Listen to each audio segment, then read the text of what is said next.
I'm joined in our Washington studio by Ralph Winnie from the Eurasia Center. He's a director of their China program. Ralph, welcome to our program. Thank you. So one of the big questions I had is, how do you contain this thing?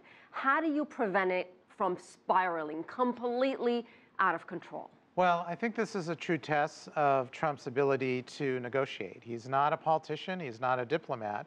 He is a business person. And a lot of this rhetoric, a lot of these actions are done to try and get the other side, in this case, namely China, to come to the table and negotiate. Well, is that really working? I mean, China has retaliated already. They tried three rounds of negotiations. They seem rather far apart. Right. And this is where we are right now. Well, I think it's going to be an issue of whether the two sides will come to the table and negotiate. If it goes up to $500 billion, as maybe forecasted, I think you're going to see real negative repercussions. How long before U.S. farmers, businesses, Ralph, really start feeling the pain?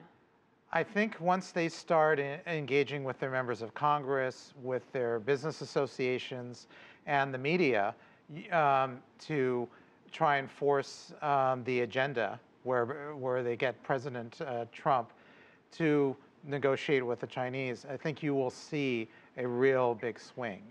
Many of these people voted for Donald Trump, and he's got to be very concerned that a lot of these tariffs are hitting states that he needs in his presidential reelection campaign. What about American and Chinese consumers? Are they going to feel it in their pocketbooks? I think if this moves forward, if it goes up to $500 billion... So at this point, you don't think people or consumers are going to see any major impact? Not right away. Certainly, if this moves forward in a negative way, yes. But you've got to look and see how the trade negotiators within the Trump administration and within the Chinese government are able to effectively lobby their respective governments to make sure that that doesn't happen. Each side should be pushing for free and fair trade for both Chinese and American companies and individuals to benefit respectively. Well, the Trump administration, even when President Trump was campaigning, he made this a very major, big campaign issue. And his concern, of course, are about China's trade practices, intellectual property theft, technology transfers. Are imposing tariffs the right approach to resolve differences? We're just going to have to see. It is a true test of Trump's ability to force this issue into the open and get the other side to negotiate. We just don't know what's going to happen.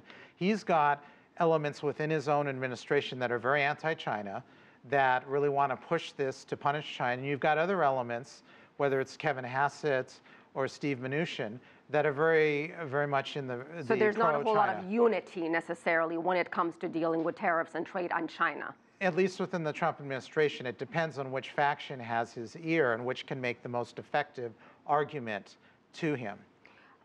It's not just China. U.S. is also waging a trade war on EU, Mexico, Canada, with steel and aluminum tariffs. How unprecedented is this, Ralph? Every corner there seems to be a trade war going on with U.S. allies as well. Well, it's very interesting. I mean, Trump is forcing the agenda out in the open. He's saying we have to protect the American manufacturer, the American consumer, and American companies.